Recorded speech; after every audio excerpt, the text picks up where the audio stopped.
Welcome to the Alien Nation podcast. This is the place where we talk all things alien and all things UFO.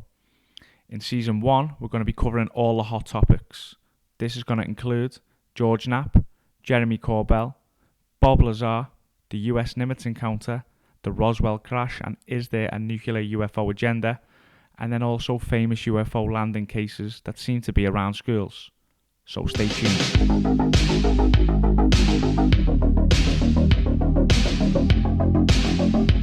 Look on the essay. My gosh.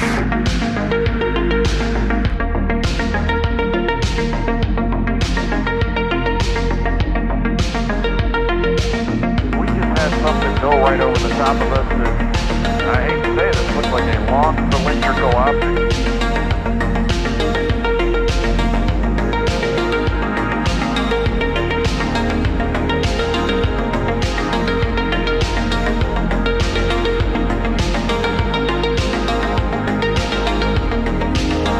No one who knew Area 51 from the inside ever talked publicly about the saucer story. Well, there's several, actually 9 flying saucers, flying discs that are out there of extraterrestrial origin. Telling it in order to protect himself. He says he was hired to work at an area called S4, which is a few miles south of Groom Lake. At S4, he says, are flying saucers, antimatter reactors, and other working examples of technology that is seemingly beyond human capabilities. Right, this came from somewhere else. I mean, as bizarre as that is to believe, but I mean, it's there. I saw it. I know what the current state of the art is in physics, and it can't be done.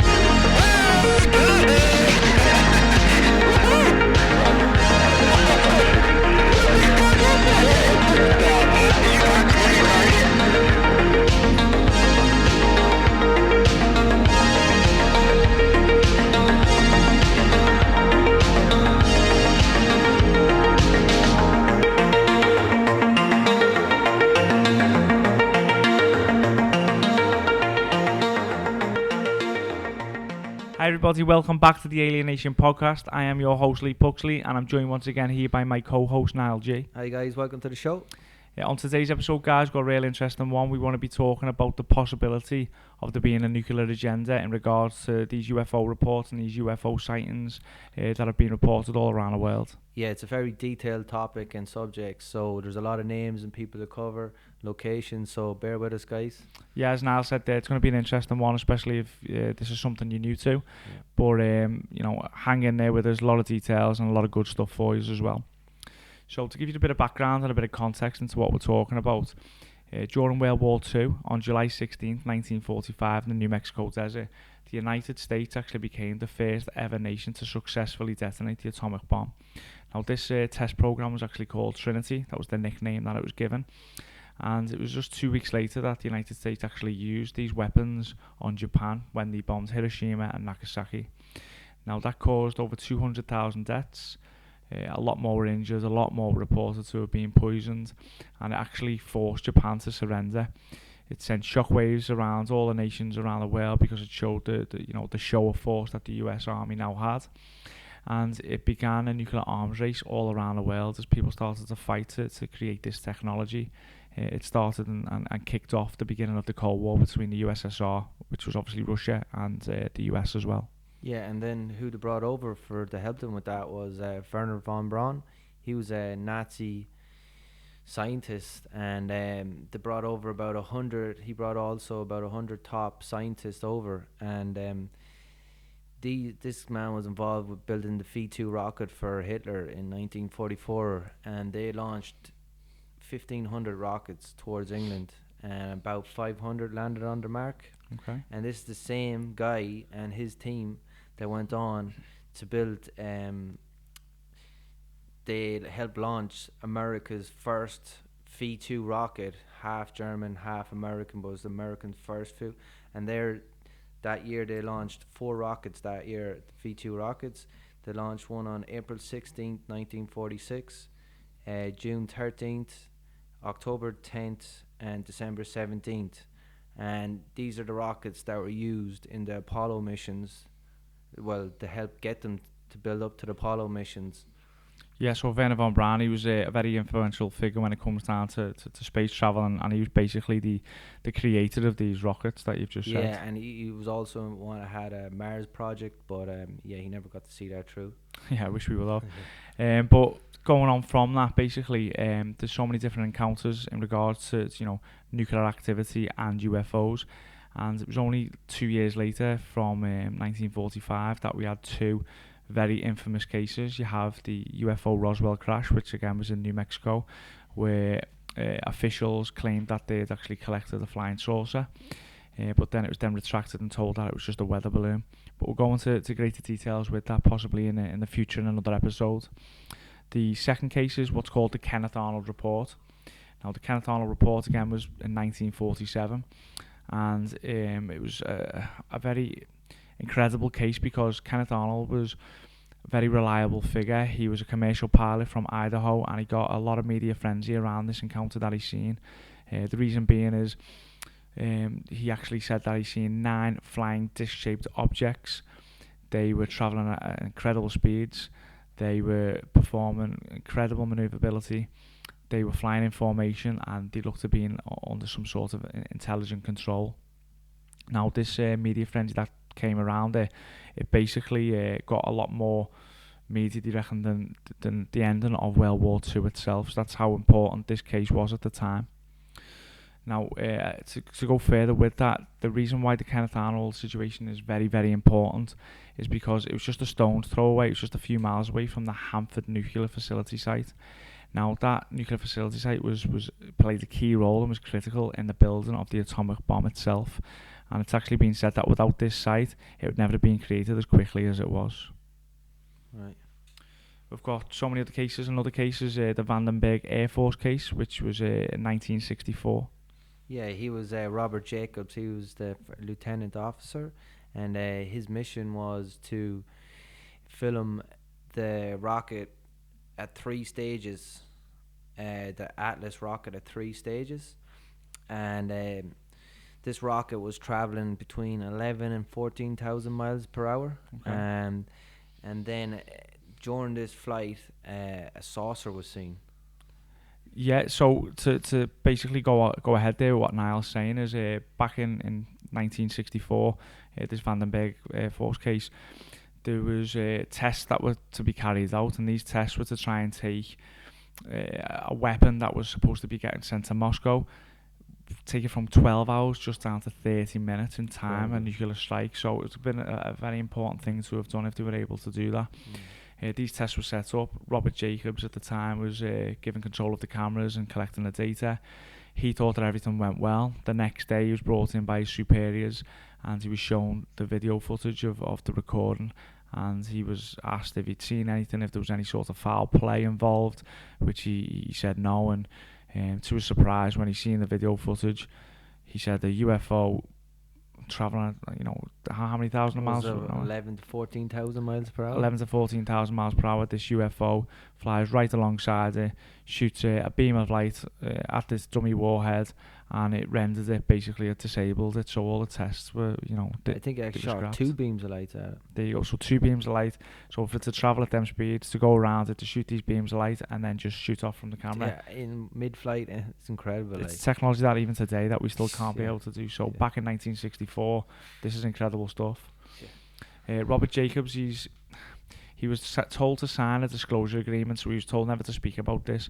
He did do many years later, and he's actually had some colleagues that were with him at the time collaborate his story as well, so it gives a little bit more reliability and credibility to this story.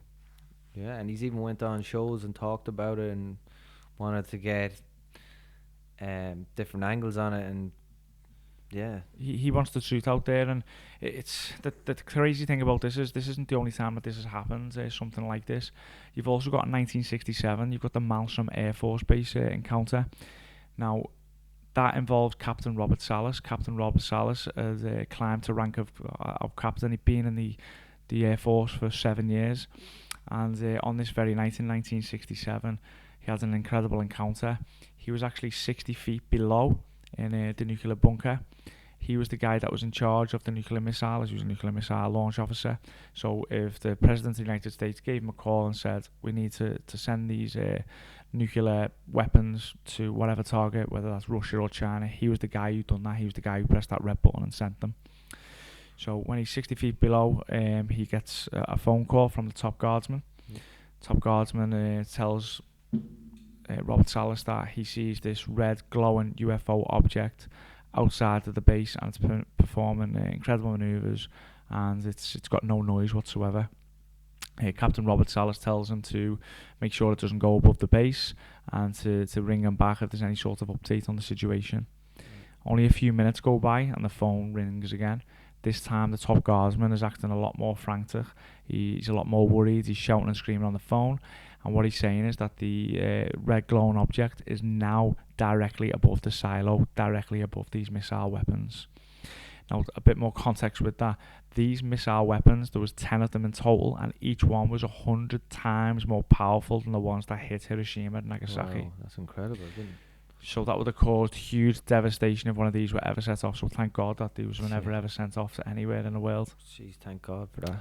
And basically, while this UFO was over the silo, the top guardsman was on the phone to Captain Robert Salas, telling them what's happening with them, the UFO being above them.